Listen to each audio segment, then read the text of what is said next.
You know that feeling, right? When you're just holding your breath, waiting for something. Yeah. Something big. Oh, yeah, that anticipation. Could be good news, could be an event. Exactly. And sometimes it plays out just like you imagined. But other times, well, it takes a twist. Maybe even feels like a letdown at first. Definitely. And that's kind of where our story starts today. Right. We're doing a deep dive into an experience that really captures that feeling, but then unfolds in a really illuminating way. We've been looking at a transcript. It's from a YouTube video, El Sendero de la Iniciación, Parte 16, by Marcelo Martorelli, Okay. from the channel Masala del Pensamiento.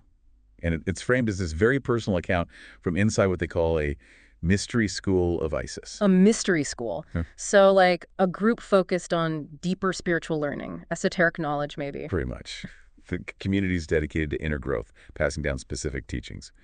And this part focuses on a disciple who's really, really waiting for a teacher named Master Arion to arrive. Got it. So our mission here is to really get into that, to unpack what the disciple went through, what the master explained. Yeah, and pull out those key ideas, about patience, about how we transform internally, and what it actually means to be ready for something spiritually important. And the core event is, well, it's quite something. It really is. The disciple feels this deep sadness.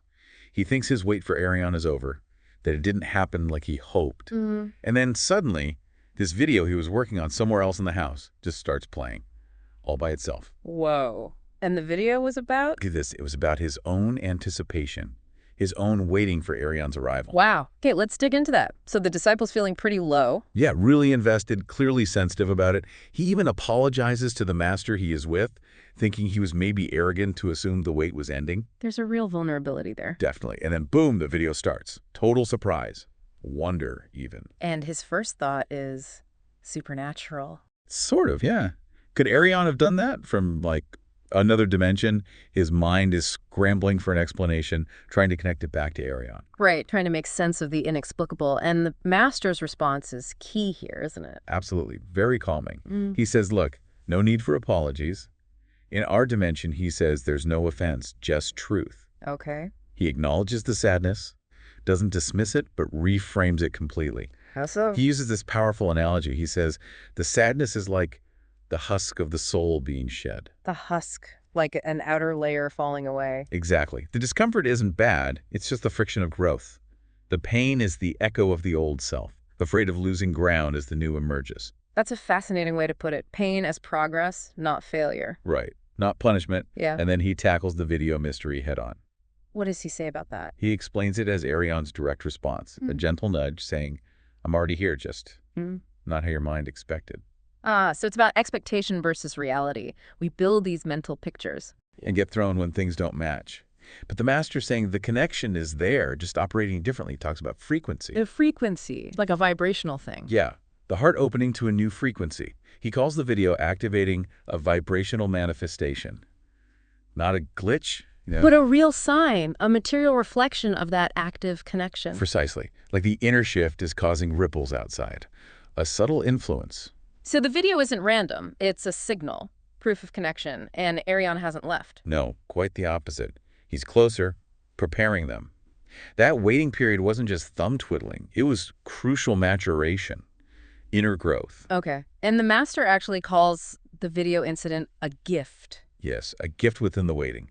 A reminder that even in disappointment, there are these hidden confirmations, these lessons, if we're open to them. Which leads to that really profound line. Oh, yeah. When the soul hits rock bottom with humility, heaven touches earth. Wow. So the sadness itself, that vulnerability when met with humility, became the opening. It was the last veil that needed to lift for that deeper connection, for that gift to manifest. The lack of defense created the space. That's powerful. And this prompts the disciple to think about Parsifal. It does. He draws this amazing parallel to Parsifal and the Holy Grail, specifically Parsifal's first visit to the Grail Castle. Right, where he sees everything but doesn't ask the key question. Exactly. He fails to ask, whom does the Grail serve? And because he doesn't get it, he's not ready, he has to leave. So it wasn't just about seeing, it was about understanding the purpose, the inner readiness. Precisely. He gets returned to the world, not as a punishment, the text suggests, but to figure out that answer. It's part of his journey. And the disciple sees his own disappointment as something similar. Yeah, like he had his own expectations of Arion's arrival, and when that didn't match, it felt like a failure. But the master's insight reframes it. As shedding old expectations, preparing for something deeper. Just like Parsifal needed that setback to grow. Parsifal eventually returns, remember. He understands, asks the question, and everything is healed. So the disciple is being shown that his failed wait was actually vital inner work. Right. Preparing him in a way he maybe couldn't have orchestrated himself. And then he makes another connection. At the mystery schools again. Yes.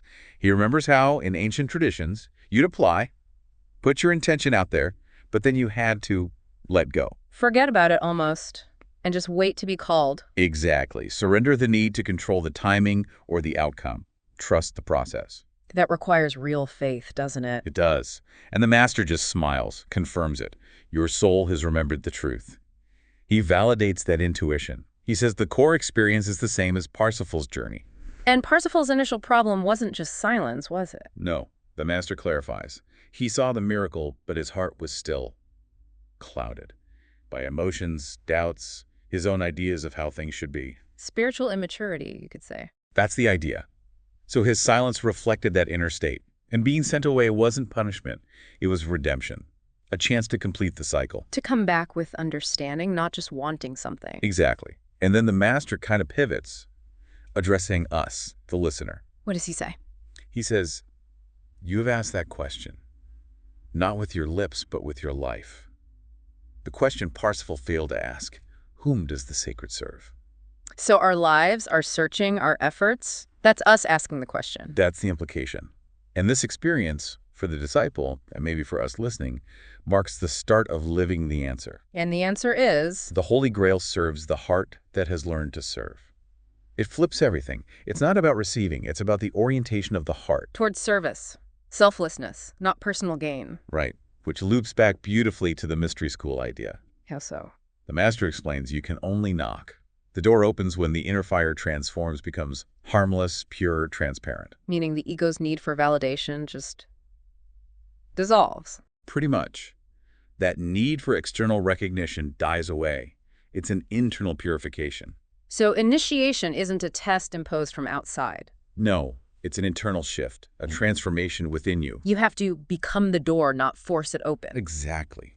The threshold is crossed when the soul stops pushing, stops striving in that egoic way, and just is. And the master assures the disciple he is being called. More than ever, he says.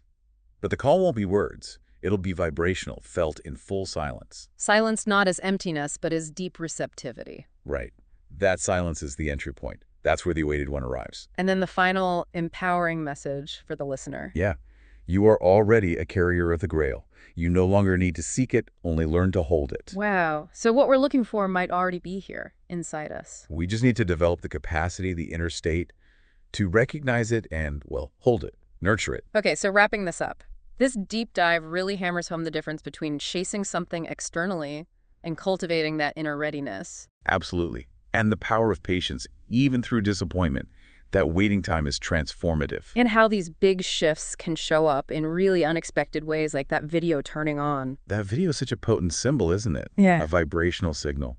A response to an inner state the disciple wasn't even fully aware was being heard right then. It really does make you wonder, doesn't it? Thinking about our own lives. Those weird coincidences, unexpected events. Could they be similar signals? Little vibrational nudges reflecting where we are internally, responding to our deepest hopes or questions. And it prompts that final thought. What grail, what potential or truth might you already be carrying, just waiting for your own inner readiness to recognize and embrace it? Yeah.